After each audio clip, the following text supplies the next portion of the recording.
Hello students, जैसा कि हम चैप्टर 10 सेल डिवीजन कंटिन्यू कर रहे हैं। प्रीवियस क्लास में मैंने आपको सेल डिवीजन के जो 2 टाइप्स हैं, माइटोसिस और मियोसिस, उसमें से फर्स्ट टाइप माइटोसिस के बारे में पढ़ाया था और जो सेल साइकिल होता है उसको रिवाइज करवाया था। तो हमने देखा था माइटोसिस क्या होता है। तो ये माइटोसिस के सारे डायग्राम्स है कि कैसे माइटोसिस होता है। तो ये हमने सबसे पहले देखा था प्रोफेज। प्रोफेज के अंदर जो होते हैं, जो क्रोमोसोम्स होते हैं वो कंडेंस होते हैं धीरे धीरे, मतलब क्रोमोसोम्स जो होता है वो क्रोमेटिन के फॉर्म में होते हैं, यानी थ्रेड लाइक होते हैं। फिर धीरे धीरे आगे की स्टेजेस में वो कंडेंस्ड होना स्टार्ट होते हैं। प्रोफेज में वो और क्या होता है, प्रोफेज में जो न्यूक्लियर एनवेलप है वो डिसअपीयर होना स्टार्ट होता है, न्यूक्लियोलस डिसअपीयर होने लगती है।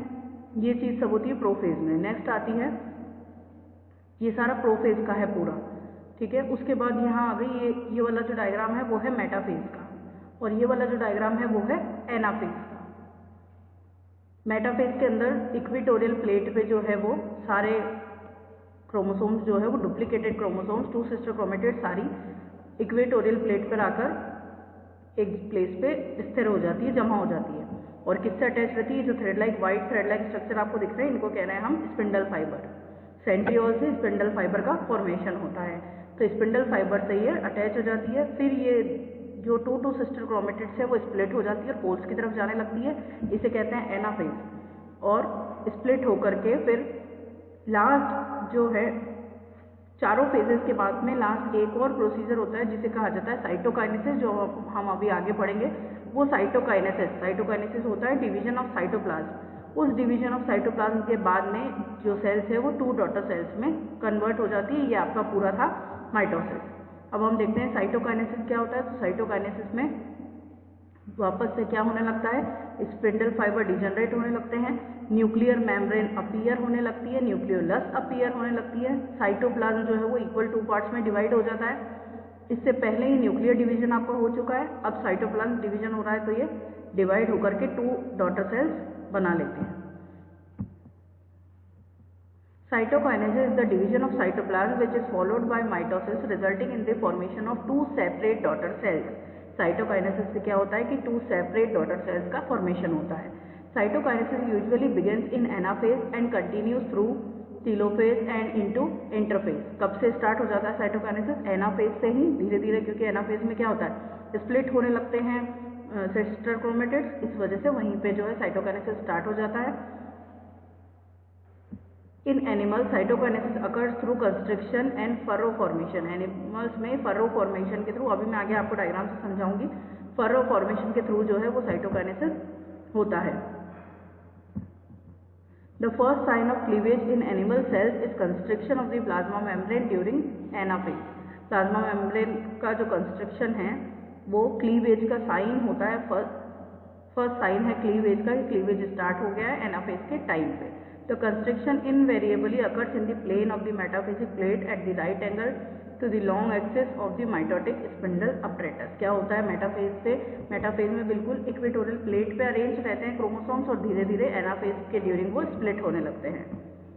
The constriction grow more in depth from the outside to the inside and ultimately a cell divide into 2 daughter cells। ये जो फरो फॉर्मेशन, उसमें क्या होता है कि प्लाज्मा मेम्ब्रेन की जो आउटर साइड है वो दोनों साइड से, किस साइड से, जिस जगह पे इक्वेटोरियल प्लेट पे जो क्रोमोसोम्स है वो अरेंज रहते हैं, उस प्लेस से, कॉर्नर से जो प्लाज्मा मेम्ब्रेन है वो अंदर की साइड फोल्ड होने लगती है और फोल्ड होकर के पूरा बीच में एक सेल प्लेट का फॉर्मेशन, एक पूरा डिवाइड कर करके कंस्ट्रक्शन ग्रो हो करके पूरा सेल्स को डिवाइड कर लेती है। अभी मैं डायग्राम में समझाऊंगी।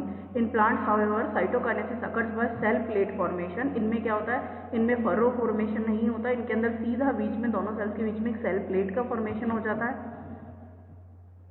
As construction is not possible due to the presence of rigid cell wall. इसमें कंस्ट्रक्शन पॉसिबल नहीं है क्योंकि इसमें सिर्फ प्लाज्मा मेम्ब्रेन नहीं होती, सेल वॉल भी होती है। Golgi apparatus arrange themselves on the equator to form phragmoplast. Golgi apparatus जो होता है अपने आप को इक्वेटर पे अरेंज कर लेता है, क्या बनाने के लिए? Phragmoplast, which later form the cell plate in the plant. Golgi apparatus ही आगे किसका फॉर्मेशन करता है? सेल प्लेट का। अब ये दोनों दे रखे, इसमें एनिमल सेल में साइटोकाइनेसिस कैसे होता है, प्लांट सेल में साइटोकाइनेसिस कैसे होता है।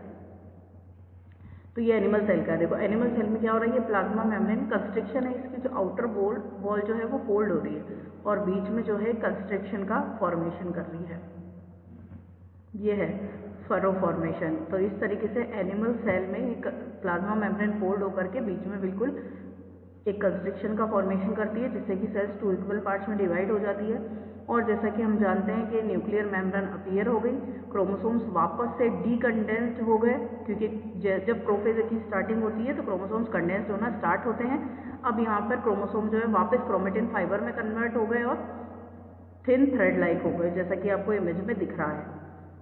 अब है प्लांट सेल। प्लांट सेल के अंदर अभी अपन ने पढ़ा कि सेल वॉल की प्रेजेंस की वजह से उनमें फरो फॉर्मेशन या कंस्ट्रक्शन बन करके साइटोकाइनेसिस नहीं हो सकता। तो इनमें गोल्जी अपरेटस जो है वो मिड में जाकर के अरेंज हो जाता है और क्या बनाता है, फ्रेगमोप्लास्ट। और फिर उसी फ्रेगमोप्लास्ट से ये जो आपको दिख रही है बीच में सेल प्लेट, उसका फॉर्मेशन हो रहा है। लेकिन बाकी का जो प्रोसीजर है वो सेम है। इनमें भी क्रोमोसोम जो है वो डिकंडेंस्ड हो गए, क्रोमेटिन में चेंज हो गए थ्रेड लाइक स्ट्रक्चर में। इनमें भी न्यूक्लियर मेम्ब्रेन रीअपीयर हो गई, न्यूक्लियोलस रीअपीयर हो गई और सेल बिल्कुल वैसे ही हो गई, मतलब एक जो सिंगल सेल हमने स्टार्टिंग में ली थी वैसे ही इक्वल की इक्वल 2 डॉटर सेल्स का फॉर्मेशन हमने देखा। तो ये था आपका पूरा माइटोसिस, जिसमें हमने क्या क्या पढ़ा। हमने सबसे पहले प्रोफेज पढ़ी, फिर हमने मेटाफेज पढ़ी। प्रोफेज में क्या होता है, प्रोफेज जो है इनिशियल फेज है माइटोसिस की। इनिशियल फेज उसमें क्या होता है, क्रोमोसोम्स जो है वो कंडेंस्ड होना स्टार्ट हो जाते हैं। अभी क्रोमोसोम्स प्रोफेज में कैसे हैं, सिंगल है, पेयर्स में प्रेजेंट नहीं है। तो सिंगल रहते हैं वो थ्रेड लाइक, तो धीरे धीरे कंडेंस्ड होना स्टार्ट होते हैं। न्यूक्लियर मेम्ब्रेन डिसअपीयर होना स्टार्ट होती है, न्यूक्लियोलस डिसअपीयर होना स्टार्ट होती है। उसके बाद नेक्स्ट आती है मेटाफेज। मेटाफेज में जो क्रोमोसोम्स है वो डुप्लीकेट हो जाते हैं। डुप्लीकेट होने के बाद में वो मिड में बिल्कुल इक्वेटोरियल प्लेट पर आकर के अरेंज हो जाते हैं और किससे अटैच हो जाते हैं, स्पिंडल फाइबर फॉर्मेशन हो जाता है। उनमें स्टार्ट किस में हो जाता है, प्रोफेज होती है ना जो बेसिकली वो अर्ली और लेट दो पार्ट्स में डिवाइड होती है। तो लेट प्रोफेज जो होती है उसमें स्पिंडल फाइबर का फॉर्मेशन हो जाता है। तो ऐसे ही मेटाफेज में स्पिंडल फाइबर से अटैच हो जाते हैं क्रोमोसोम्स, डुप्लीकेटेड क्रोमोसोम्स। फिर एनाफेज में जो 2 सिस्टर क्रोमेटिड्स होती है वो स्प्लिट होकर के पोल्स पे जाने लगती है। और टीलोफेज में फिर क्या होता है, टीलोफेज में पूरी पोल्स पे वो चली जाती हैं और पूरा सेल डिवीजन हो जाता है। लास्ट में होता है साइटोकाइनेसिस, जो कि होता है साइटोप्लाज्म का डिवीजन। वो मैंने आपको बता दिया। एनिमल सेल और प्लांट सेल में अलग अलग होता है। एनिमल सेल में फरो फॉर्मेशन कंस्ट्रिक्शन के फॉर्मेशन के थ्रू होता है, प्लांट सेल में सेल प्लेट के फॉर्मेशन के थ्रू होता है। दोनों में डिफरेंस है। नेक्स्ट हम पढ़ रहे हैं सिग्निफिकेंस ऑफ माइटोसिस, यानी माइटोसिस का यूज किस किस में होता है, बेनिफिट्स क्या है माइटोसिस के। Mitosis is responsible for the development of the zygote. Mitosis किसके लिए रिस्पॉन्सिबल है, जाइगोट के डेवलपमेंट के लिए इनटू एन अडल्ट। जाइगोट से जो अडल्ट बनता है, हम ये जानते हैं, मैंने आपको बताया मियोसिस जो है वो रिप्रोडक्टिव सेल्स में होता है या जर्म सेल्स में होता है। तो रिप्रोडक्टिव सेल्स स्पर्म ओवम उनके फॉर्मेशन के लिए किसी भी एक डिप्लॉइड बॉडी के थ्रू हैप्लॉइड गैमेट्स जो बनते हैं उनके फॉर्मेशन में मियोसिस जो है वो काम आता है। और उसके बाद जब दोनों सेक्स सेल्स स्पर्म ओवन आपस में फ्यूज हो जाते हैं, फ्यूज होने के बाद जो जाइगोट बनता है, फिर जाइगोट में माइटोसिस डिवीजन स्टार्ट होता है, क्लीवेज स्टार्ट होता है, उसी से फिर क्या बनता है, एक अडल्ट। इसीलिए माइटोसिस किसके लिए रिस्पॉन्सिबल है, development of the zygote into an adult. Equal distribution of chromosomes to each daughter cell. Each daughter cell में इक्वल डिस्ट्रीब्यूशन हो क्रोमोसोम्स का, क्योंकि अपन ने देखा कि डॉटर सेल्स जब लास्ट में डिवाइड होने लगती है तो उस टाइम पे जो क्रोमोसोम्स होते हैं उसकी जो 2 सिस्टर क्रोमेटिड्स होती है, each sister chromatids each cell में चली जाती है, स्प्लिट हो जाती है। It is responsible for the growth and development of an individual. ये किसके लिए रिस्पॉन्सिबल है, ग्रोथ और डेवलपमेंट के लिए, किसी भी इंडिविजुअल के लिए।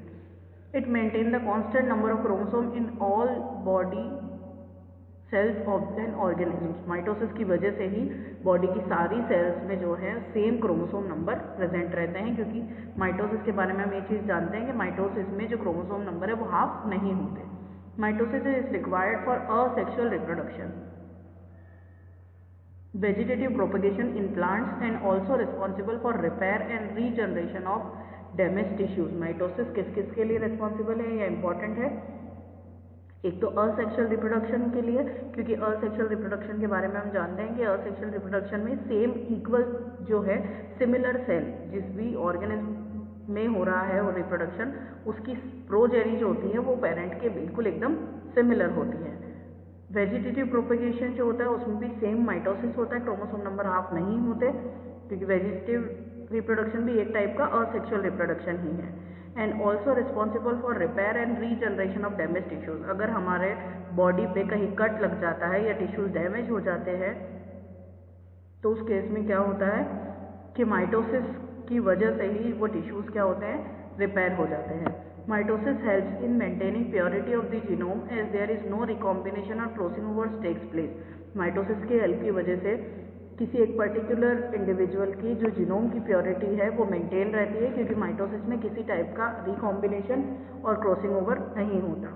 It is responsible for repair and regeneration of old and damage cells in animals. ये एनिमल्स में ओल्ड और डैमेज सेल्स को रिपेयर करने में हेल्प करता है, जैसे कि gut epithelium, blood cells etcetera. Blood cells का फॉर्मेशन भी किससे होता है, माइटोसिस से। आप सब जानते हैं कि जैसे आरबीसी की अगर बात करें तो आरबीसी का जो लाइफ स्पैन होता है वो 120 डेज का होता है, उसके बाद उसका फॉर्मेशन दोबारा से होता है। तो सेल डिवीजन के थ्रू ही कोई भी सेल्स अपने नंबर्स को इंक्रीज करती है। तो ब्लड सेल्स में किस टाइप का सेल डिवीजन होता है, माइटोसिस। ये थे सिग्निफिकेंस कि क्यों माइटोसिस जो है वो इम्पॉर्टेंट है। आज हम पढ़ेंगे इतना ही, बाकी का नेक्स्ट क्लास।